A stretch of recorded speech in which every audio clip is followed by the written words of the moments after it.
Peut-être pour terminer, un dernier mot sur l'EILAC. Deux mots plutôt. Je voudrais très rapidement que tu nous dises comment dans la dernière événement l'EILAC, comment l'Amérique latine est en pointe quand même par rapport à ce qu'on croit en Europe. On croit que l'Amérique latine ne fonctionne pas, etc., etc.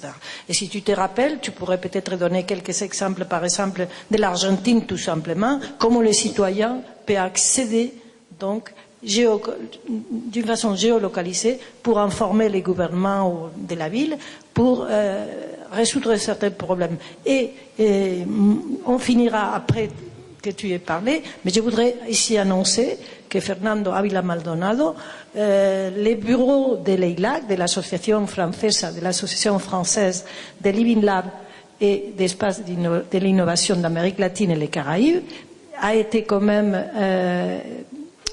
est en espagnol, hein. On l'a déclaré à la préfecture en espagnol.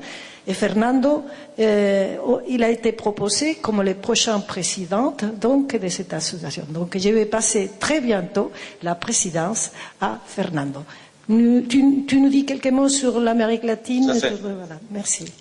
Alors pourquoi nous avons choisi, où on s'est mis d'accord avec l'Argentine et le Brésil, c'est que nous sommes les trois pays, en rajoutant bien sûr l'Uruguay, qui sommes les mieux connectés, les mieux illuminés, comme disent les informaticiens. Donc les villes, les endroits publics. Nous avons, si je prends le Chili et l'Argentine, donc au Chili nous avons des services complètement numériques, comme bien sûr le registre des impôts, le paiement des impôts, le remboursement des impôts. Donc vous direz c'est un peu vital, et donc l'État a beaucoup investi là-dessus depuis des années. Donc une quinzaine d'années là-dessus. C'est-à-dire qu'on fait tout via Internet ce qui concerne des services tels que le registre civil, les impôts, mais aussi la création d'entreprises. Alors, nous avons de plus en plus en Argentine, au Chili, et au Brésil, nous l'avons vu récemment, en Uruguay, les citoyens demandent de plus en plus à participer, d'une façon ou d'une autre, dans les affaires de la ville, c'est-à-dire d'être informés d'abord et ensuite d'être écoutés. Et nous avons en Amérique du Sud, donc dans ce réseau qui va s'ouvrir, donc inaugurer et en janvier prochain, le 8 janvier, dans le cadre d'une semaine de l'innovation. Hein. Donc, il y a des prix Nobel qui vont venir le 6 janvier. Ensuite, il y a un autre événement, et ensuite le Sénat qui parle finalement, donc là on va parler de l'état des lieux de l'Amérique latine en 2014 sur la connexion, la connectivité du point de vue des réseaux informatiques. Mais plus précisément sur le numérique, nos villes, donc là je peux parler des villes, pas seulement Buenos Aires et Santiago, mais les villes autour de ces grandes capitales, non seulement Rio, mais aussi Sao Paulo et d'autres petites villes, qui pratiquent en fait la connectivité avec les citoyens. Comment? C'est-à-dire il y a les conseils municipaux sont directement, les citoyens peuvent se connecter et suivre les conseils municipaux, peuvent donner l'opinion au moment où on est dans le point divers, par exemple. Et nous, du point de vue juridique, il y a un énorme, de plus en plus de listes des papiers qu'on peut faire en ligne. Et puis je reviens au fait que nous créons ce réseau en cercle, hein, c'est-à-dire autour du numérique. Et nous voulons, les gens peuvent, par exemple, annoncer au maire qu'il y a un tel problème dans telle ou telle rue. Il y a un réseau maintenant dans des quartiers de Santiago pour la sécurité des quartiers entre les gens qui sont connectés avec la police municipale et avec la police nationale. Et nous avons maintenant, bien sûr, développé dans le privé, ils ont développé tout un réseau des ventes via Internet pour les personnes âgées, donc qui peuvent pas se déplacer. Et enfin, il y a beaucoup de services qui ont commencé on est allé assez vite dans des différentes communes au Chili. Il faut dire aussi que nous avons beaucoup de concurrence, d'entreprises concurrentes qui donnent le service de connexion Internet, ce qui fait que les prix chutent de plus en plus et que donc les gens peuvent accéder sans grand problème à ça. Finalement, dire que les gouvernements, dans l'Argentine, que le Chili et le Brésil et aussi le Uruguay, ont des budgets pour aider les municipalités à mettre en place des projets numériques. Mais nous avons besoin, et avec ça je termine, d'une expertise. Nous l'avons vu avec le maire à Montbéliard, et en France, il y a une expertise là-dessus, d'organiser les labs par exemple, mais aussi l'expertise de matière grise, qui est, je dis à nouveau, qui est un produit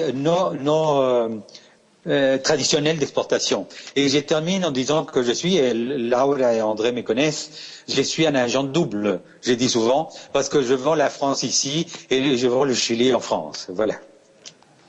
Merci beaucoup, Fernando. Alors, ce que je propose tout simplement en conclusion, c'est de laisser faire les deux maires, le maire d'Independencia et Patrick Baudouin, pour voir si deux territoires de demain, deux villes territoires de demain, n'en feront peut-être plutôt qu'une d'ici un an. Oui, bonjour Fernando, ici Patrick Baudouin, je suis le maire de Saint-Mandé, où se déroule aujourd'hui ce travail de réflexion sur l'avenir. Et je serai très heureux de vous accueillir naturellement lors de votre prochain passage en France pour évoquer nos territoires de demain et particulièrement votre expérience et la nôtre. Nous sommes aussi en train de réunir toutes les intelligences qui sont sur notre territoire à l'est de Paris pour essayer de créer le futur. Donc nous allons tirer votre expérience beaucoup de choses. Merci, monsieur le maire. Je tiens à vous remercier et j'accepte volontiers votre invitation lors de mon passage en Europe, certainement au mois de février avec le maire d'Independencia. Nous sommes invités à une conférence au Pays Basque et on va aller aussi à Grenoble parce que nous sommes en train de monter un projet des villes ou des communes de montagne entre la France et le Chili. Et dans le numérique, nous voulons bien sûr, nous serons à Paris avec André et avec plaisir. Donc nous viendrons. Nous avons un accord entre la ville de Paris et la ville de Santiago aussi. Et là, je parle dans mon rôle, dans mon autre casquette de directeur de la Commission internationale des maires du Chili, dont le maire d'Independencia est le président.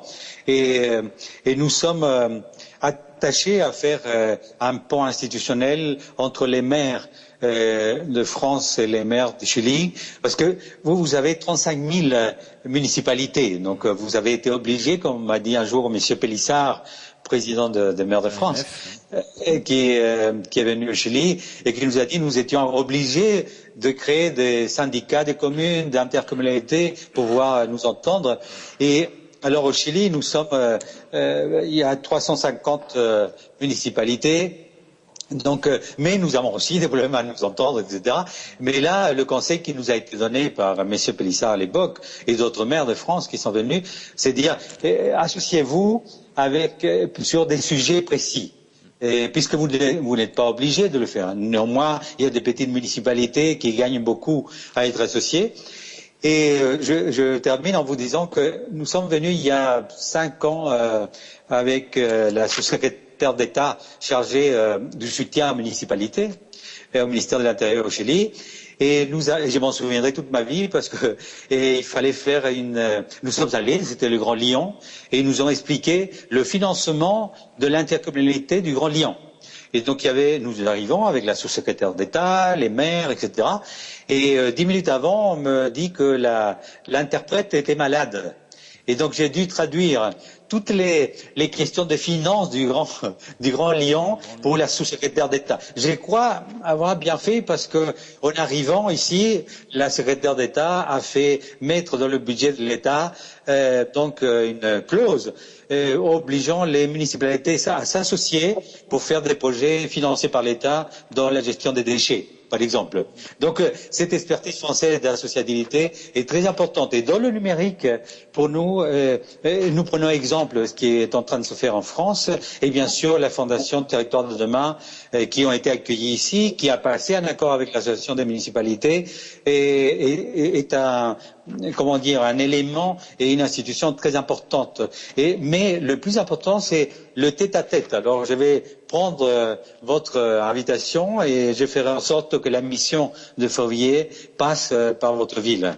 Eh bien, écoutez, je vous accueillerai avec plaisir, mais je voudrais vous enlever un élément de surprise. J'ai entendu que votre ville faisait 80 km². Nous ne faisons même pas 1 km². Bon, écoutez... Mais nous trouverons certainement des terrains d'accord. Ne serait-ce que le devenir et l'avenir. Merci beaucoup pour votre participation à notre colloque. Merci beaucoup. Une bonne poursuite. Belle journée à vous. À vous.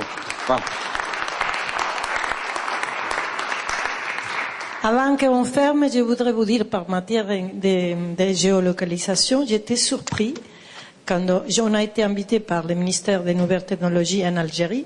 Figurez-vous que là-bas, c'est pas très bien développé, mais la police, c'est un des meilleurs systèmes de géolocalisation et d'apportation entre les citoyens et la police donc algérienne. Donc j'ai eu une très bonne surprise. J'ai longuement parlé avec la police, ils m'ont tout expliqué, m'ont tout montré, comme au Mexique d'ailleurs. Hein. Donc c'est des choses qu'on ne sait pas, mais que ça existe ailleurs et qui ici encore n'est pas venu. Donc ça serait bien qu'on s'active pour pouvoir, les citoyens, travailler avec la ville. Il y a un trou ici, les citoyens peuvent vous le dire et les régler immédiatement. Voilà, merci beaucoup.